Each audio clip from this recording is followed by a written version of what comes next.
జగదీష్ గారు ఏ రోజైతే సెప్టెంబర్ 9న ఆయన్ని కర్నూలు దగ్గర నుంచి తీసుకొని వచ్చారు. ఓకే ఇన్నారెడ్డి గారు థ్యాంక్ యూ. సెప్టెంబర్ 9న కర్నూలు దగ్గర నుంచి ఆయన తీసుకొని వచ్చారు ఇక్కడ సిఐడి కార్యాలయం దగ్గరికి. అప్పటి నుంచి మొదలు పెడితే ఆ తర్వాత 10వ తారీఖు కానివ్వండి, ఆ తర్వాత జరిగిన కోర్టు తీర్పులు కానివ్వండి, అన్నింటికీ మీరు అదే కోర్టుల దగ్గర ఆంధ్రప్రదేశ్లో తిరుగుతూనే ఉన్నారు. ప్రతి తీర్పు దగ్గర కూడా మీరు ఉన్నారు. ఆ విచారణలు ఏ విధంగా కొనసాగుతున్నాయో చూశారు. కొంతమంది అడ్వకేట్లు అయితే అక్కడ కన్నీరు పెట్టుకున్న వాళ్ళు కూడా ఉన్నారు. ఇది ఒక సెంటిమెంటల్గా ఒక ఇష్యూ టర్న్ అయిన పరిస్థితి ఉంది. రైట్, మీరు కూడా మళ్ళీ మీరు కన్నీరు పెట్టుకుంటున్నారు. ఏంటండి అడ్వకేట్లు, జడ్జిలు, రామకృష్ణ గారు కూడా ఇంతకు ముందే ఆయన కన్నీరు పెట్టుకుంటున్నారు. ఎందుకు ఇంత ఎమోషనల్గా న్యాయశాఖకు సంబంధించిన మీరంతా ఎందుకు ఇంత ఎమోషనల్గా ఫీల్ అవుతున్నారు? మేడం, న్యాయవాది నేను కావచ్చు, నాకు అత్యంత సన్నిహితులైన మా గురువు గారు రామకృష్ణ గారు కావచ్చు, మాజీ న్యాయమూర్తులు, వాస్తవంగా న్యాయం జరగకపోతే మరి ఎందుకంటే మనకి ఈ స్వతంత్రం ఎందుకు? అసలు ఈరోజు మా కళ్ళలో నీళ్ళు వస్తున్నాయంటే ఇవేదో ఆర్టిఫిషియల్ కాదు, గ్లెజరింగ్ కాదు కదా. వాస్తవంగా ఆయన ఏడుస్తా ఉంటే నేను ఆయన వాదించాలనుకున్నా.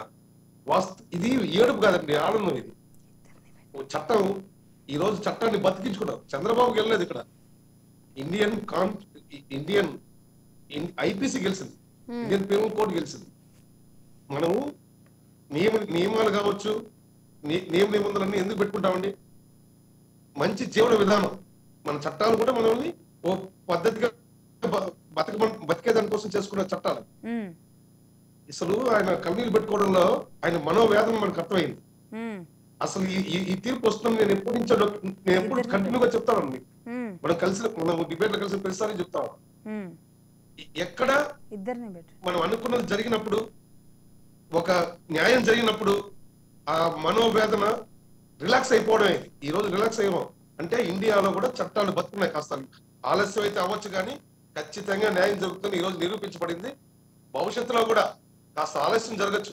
మామూలుగానే కోర్టుకు వెళ్ళిన వాడు కాశీకి వెళ్ళినవాడు, కాటికి వెళ్ళినవాడు కాశీకి వెళ్ళిన తిరిగి వస్తాడు, కానీ కోర్టుకు వెళ్ళిన వాడు తిరిగి రాడని నానుడి. కానీ కొంచెం లేట్ అయినా ఈ రోజు న్యాయం జరిగిందండి.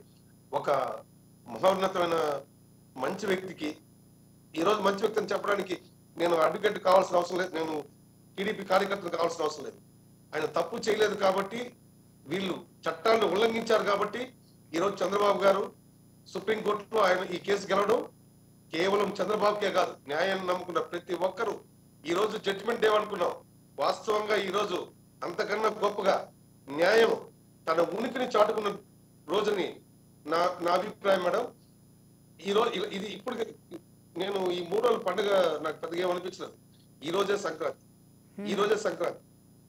న్యాయవాదిగా, న్యాయమూర్తిగా రామకృష్ణ గారు కానీ నేను కానీ ఫీల్ అవుతుంది ఒకటే, న్యాయం అయితే నిలబడుతుంది. ఎంతమంది అన్యాయం చేయాలనుకున్నా న్యాయం ఎక్కడో ఒక చోట మనల్ని కాపాడుతుందనే నమ్మకం కలిగింది మేడం. నేను ఎక్కడ మీరు ఎన్నిసార్లు అడిగినా ఒకటే చెప్పేవాడు, ఖచ్చితంగా ఇది మనం 17A అనే దానిపైన మంచి తీర్పు వస్తుంది, అది ల్యాండ్ మార్క్ తీర్పు వస్తుంది, అది బెంచ్ మార్క్ తీర్పు వస్తుంది మనం అనుకుంటూనే ఉన్నాం. మన నమ్మకాన్ని ఈ రోజు న్యాయస్థానాలు నిలబెట్టాయి. రైట్, జగదీష్ గారు నిజంగా ఒక అడ్వకేట్గా మీరు చాలా మంది తరపున వాదించుంటారు. దానివల్ల కొంతమందికి సంతోషం, కొంతమందికి బాధ కూడా కలిగి ఉంటుంది. ఎన్నో తీర్పులు రామకృష్ణ గారు కూడా ఇచ్చుంటారు. దానివల్ల కూడా చాలామందికి ఒక మంచి అంటే అవతల వాళ్ళకి ఒకరికి గాయాలు, ఇంకొకరికి కన్నీరు, ఒకరికి పన్నీరు అన్నట్టుగా అలా ఉండే పరిస్థితులు ఉంటాయి. కానీ ఈరోజు ఒక జడ్జిగా ఉన్న రామకృష్ణ గారు, ఒక అడ్వకేట్గా ఉన్న జగదీష్ గారు, ఇద్దరు ఒక తీర్పు పట్ల కన్నీరు పెడుతున్నారు అంటే ఇంత ఎమోషనల్గా ఈ కేసు ట్రావెల్ అయిందా? ఈ వ్యక్తి పట్ల ఉన్న అభిమానం, ఆ వ్యక్తి కూడగట్టుకున్న ఆదరణ ఈరోజు పెళ్లిబిక్కుతుందా?